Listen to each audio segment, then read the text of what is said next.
Greetings, my name is Susan, a 36-year-old woman who shared her life with her husband for 7 years.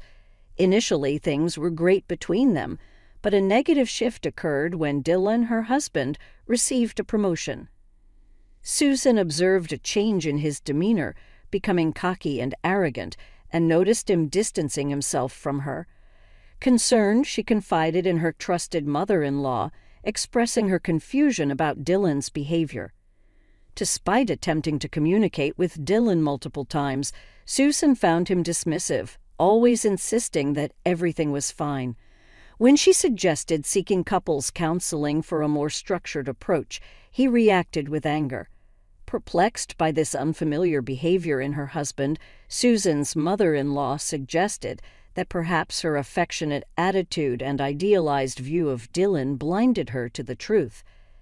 As the months passed with ongoing issues following Dylan's promotion, Susan stumbled upon alarming news when she found his phone unattended. Cleaning the bedroom, she noticed a text from someone named Pizza Hut, prompting her curiosity. Opening the message, she discovered a series of distressing texts and inappropriate pictures, revealing that Dylan was cheating on her.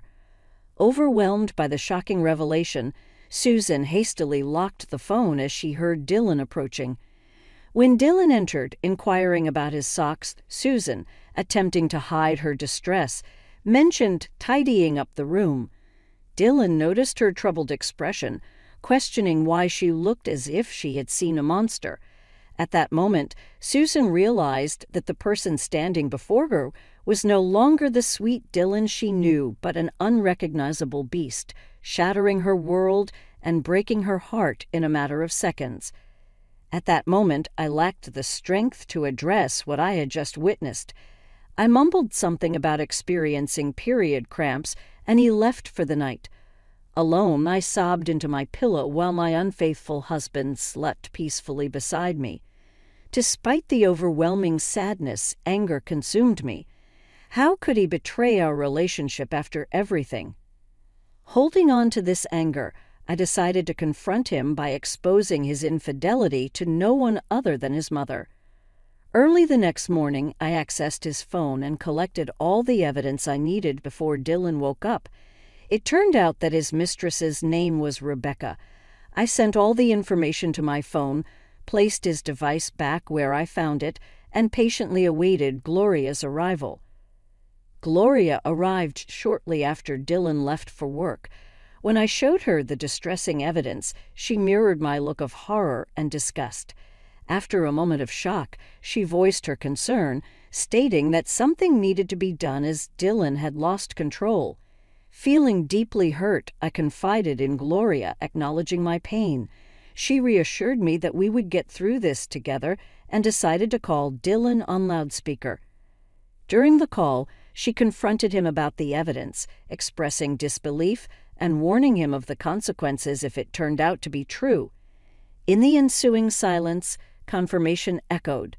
Dylan was indeed cheating, and it seemed to have been going on for a while.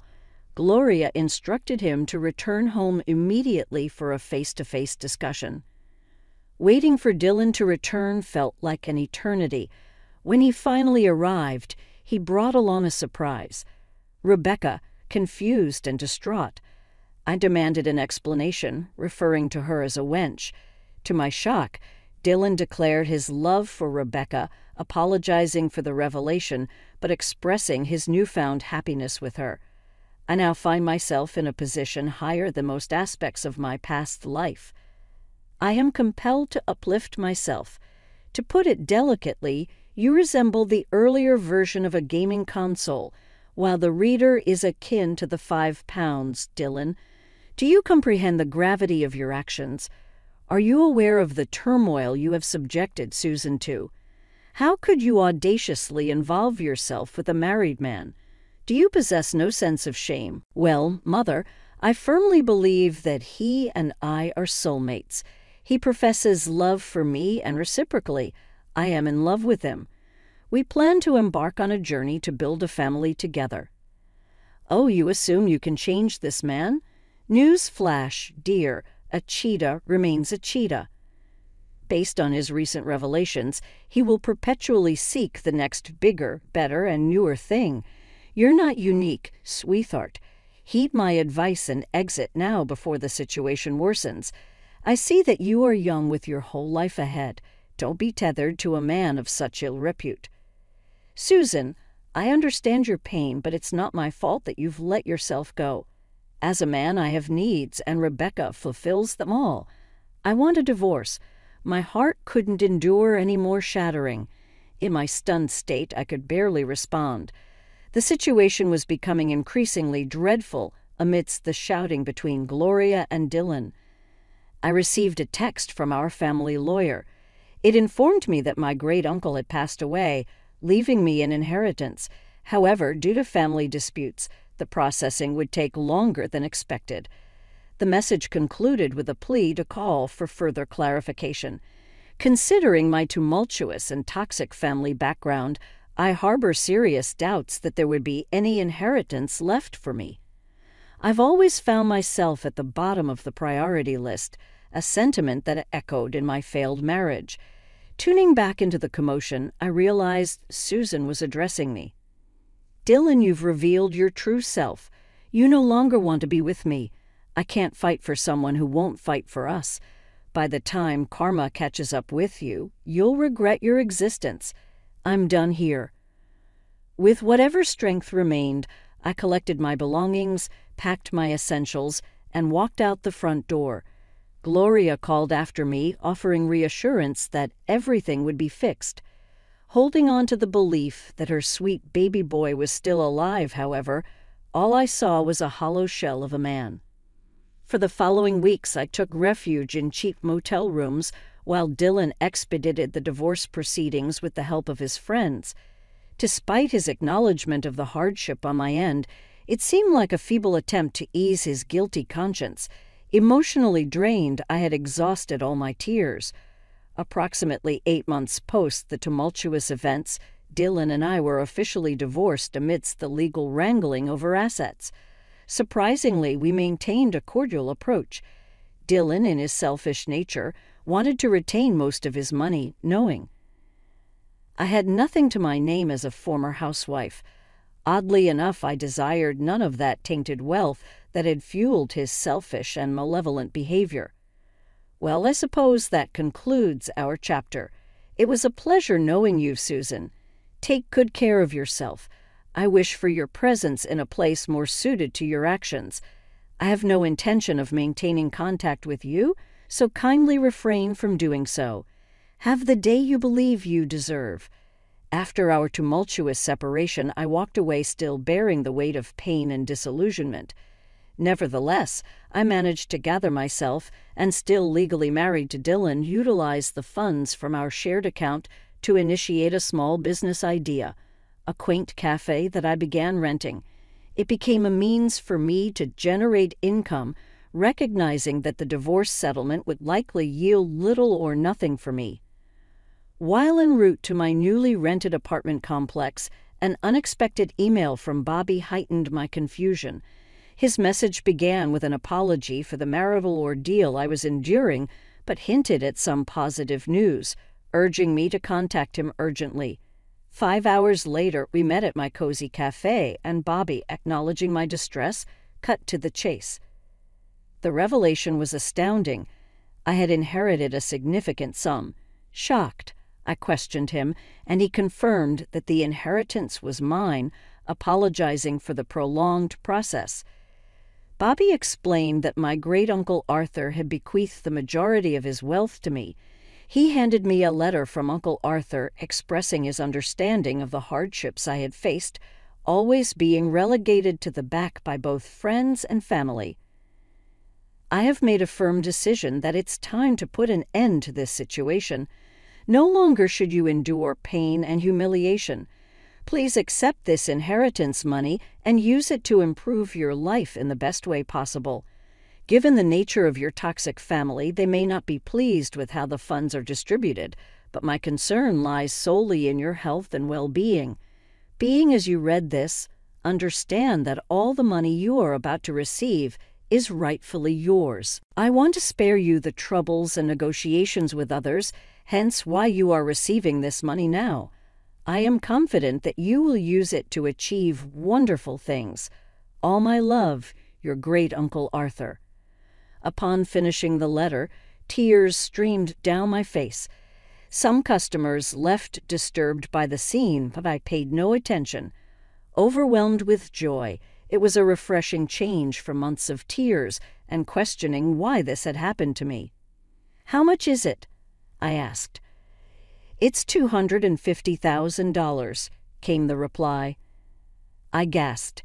That amount was substantial, more than enough to support the growth and expansion of my business. Profusely thanking Bobby for his loyalty and kindness, he departed that night. I eagerly called Gloria to share the incredible news. "The amount is how much?" she asked incredulously. "Yep, you heard me right, Gloria," I replied. Despite everything, we were still in touch. I had trusted her, at least for a while. However, her subsequent actions were utterly deplorable. The next morning, I awoke to a barrage of angry texts from none other than Dylan. Despite explicitly telling him not to contact me again less than 30 hours ago, he persisted. Against my better judgment, I agreed to meet with him, holding on to a glimmer of hope that things might change. We first crossed paths at my cafe. "So this is the infamous cafe. It's rather charming, I suppose. Do you expect me to hand over anything to you?" He sneered. "Haven't you taken enough from me? Let's get straight to the point. Half of that money is rightfully mine. My mother disclosed everything to me, including details about the inheritance money that has finally materialized. Talk about impeccable timing, right? Regardless, we require that money," he demanded. "You must be out of your mind if you believe I'll willingly give you anything. Don't you make sufficient money on your own? What is your obsession with me? Why didn't you care when I was going through heartbreak? You didn't even flinch. What's the deal? You knew I was falling apart, and you were the one responsible for the turmoil you witnessed my suffering. What more do you want from me? When will you be satisfied? Perhaps when you see me in a coffin. Enough. I don't have time for this. Just give me the money and I'll be on my way," he retorted angrily. "What makes you think you're entitled to this money? Are you mentally unstable? The inheritance situation unfolded while we were still married, so technically that money is rightfully mine," he argued. I paused, feeling embarrassed. I wasn't aware of such technicalities. Can something like that be true? I wondered. "So give me my money. If there's any chance of me giving you money, it will require a lawyer present. I've heard your demands. Now go home.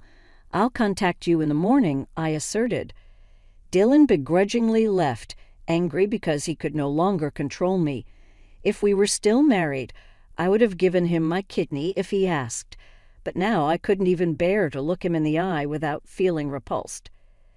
The next morning, I called Bobby and the lawyers assisting with our divorce. I explained the situation, and everyone unanimously agreed that Dylan's acts were illogical and unjust.